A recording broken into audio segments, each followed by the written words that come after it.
سلام علیکم آقا. علیک سلام. آقا مومن خانم و عابد خانم خونه رو ترک کردن.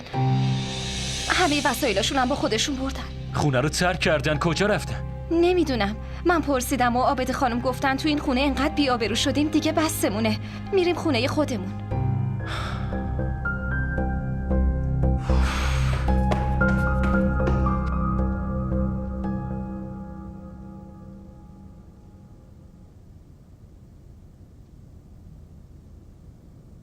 آبجی تو خیلی خوب میدونی که این زن یه هیله‌گر تمام عیاره.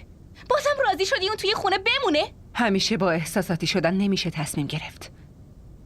تا وقتی تو ازدواج نکرده باشی ما مجبوریم با اون تو این خونه زندگی کنیم. ما بده اون ما رو دختراش نمیدونه مشکلی نیست، ولی ما میتونیم اونو بزرگمون بدونیم.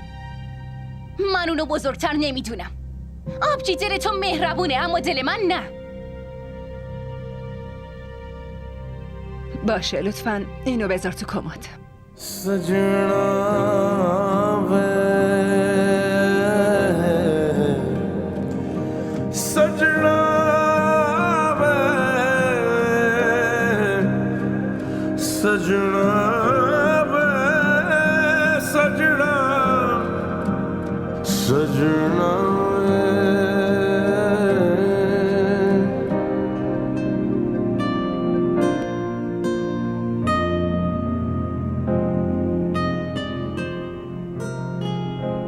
روحام، من واقعا از تو و عمو جون معذرت میخوام.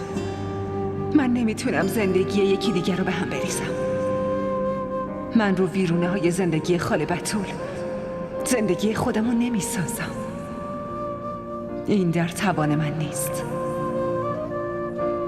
خاله از من متنفره و نفرتش هیچ وقت تموم نمیشه.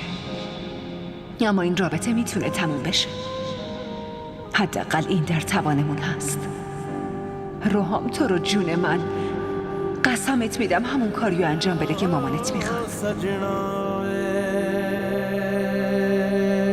तुम दूर हुए मजबूर हुए हम कैसे करें ये दर्द बयां रेजा रेजा सब ख्वाब हुए छम छम बरसे प्यासी अखियां हारा दिल सजना वे हारा दिल सजना वे हारा दिल सजना वे ओ सजना वे